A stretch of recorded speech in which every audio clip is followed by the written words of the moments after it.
Hello, and a very warm welcome to all of you here at the Africa Secrets channel. We are so glad to have you with us. When you hear the words hunting in Africa, it brings up these incredibly powerful, almost mythic images.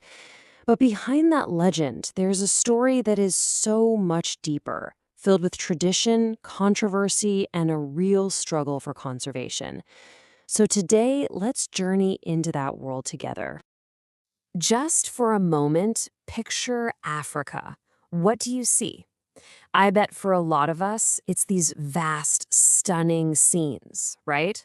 Those endless golden savannahs that seem to stretch on forever. Magnificent, giant animals moving freely. And just these landscapes that honestly take your breath away. And it's this incredible, untamed beauty that has been like a magnet for adventurers for centuries. It's also what has made the continent famous as the ultimate destination for hunters, drawing people from every corner of the globe. So here's the path we're going to take in our exploration today.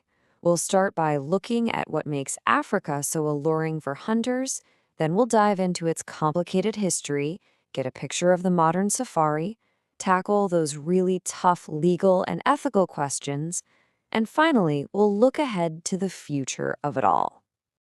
Okay, so let's start with that first big question. What is it exactly that makes Africa such a legendary place for hunting? Why has it captured the imagination of so many people for so long? Well, it really boils down to a few key things. First, you have the legend of the Big Five, and don't worry, we'll talk more about what that means in a bit.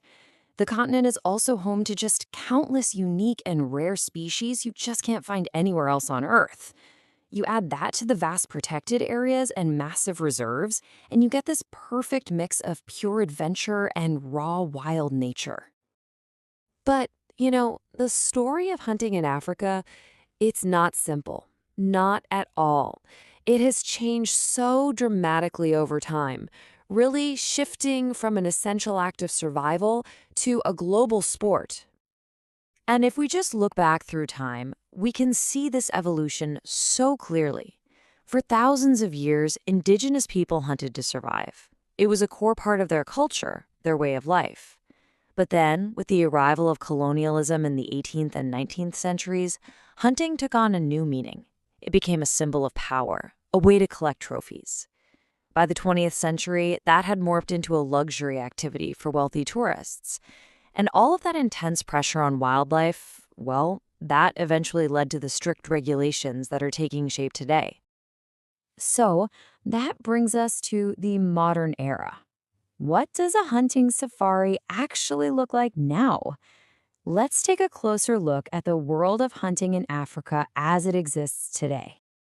All right, let's talk about that famous term we mentioned earlier, the Big Five. Where did that come from? Well, it was originally created to name the 5 most difficult and dangerous animals to hunt on foot. And those are the African lion, the elephant, the Cape buffalo, the leopard, and the rhinoceros. To this day, they remain the ultimate prize for many hunters. So, where do these modern safaris actually happen? A few countries really stand out. You've got South Africa, which has fantastic infrastructure and lots of private game reserves. Namibia is well known for its focus on sustainable, regulated hunting. If you're looking for that classic, sweeping Serengeti experience, people head to Tanzania, but it definitely comes with a high price tag. Meanwhile, Zimbabwe is a big draw for its huge elephant and buffalo populations. And Mozambique, well, that offers a truly remote, less commercialized wilderness experience. Now, this is a really crucial point to understand. Not all hunting is the same thing. Trophy hunting is very specific. It's about targeting animals for their skins, horns, or heads. Safari hunting is a broader term that kind of blends travel and adventure with the hunt itself. Then you have something called conservation hunting, which is a controlled practice used by wildlife managers to help manage animal populations. And finally, there's poaching. Poaching is simply illegal, unregulated, and incredibly destructive hunting that really threatens the survival of so many species. And all of this brings us right to the very heart of this entire topic, that intense, passionate debate that surrounds hunting. It's so important that we separate what is legal from what is ethical. The laws are not the same everywhere you go, not even close. For example, hunting is perfectly legal and highly regulated in countries like South Africa and Namibia. But in other nations, like Kenya, it is completely banned, all in an effort to protect wildlife. So there's no single, simple legal answer for the whole continent. And, this leads us to a much, much deeper question. Even in the places where hunting is allowed by the law, does that automatically make it the right thing to do? This is where the ethical debate really begins. And the arguments on both sides of this are really powerful. Those in favor say that regulated hunting brings in vital money for local communities and that the fees get reinvested into conservation. They also argue it helps control species that have become overpopulated.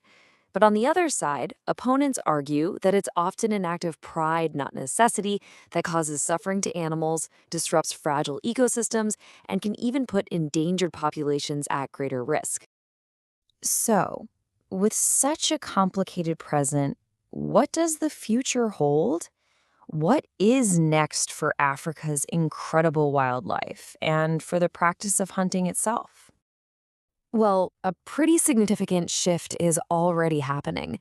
As global awareness about conservation continues to grow, we're seeing a big move toward what's called ecotourism. Safaris that are focused on photography and just observing the animals are becoming incredibly popular.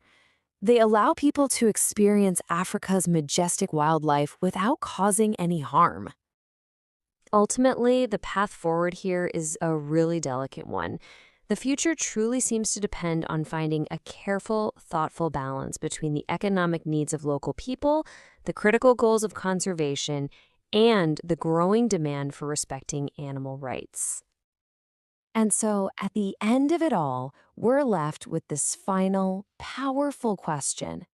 Is it truly possible to strike that perfect balance? A balance between human interests, the science of conservation, and what many feel is our moral responsibility to protect the incredible wildlife of this planet for all the generations to come. Thank you so much for joining us on this deep dive. If you found this exploration interesting, please hit that like button and subscribe to the channel for more. We would love to hear your thoughts on this complex debate, so please leave a comment below. We also invite you to join our Africa Secrets community on Telegram, watch more of our videos, and share this with your friends. We'll see you next time.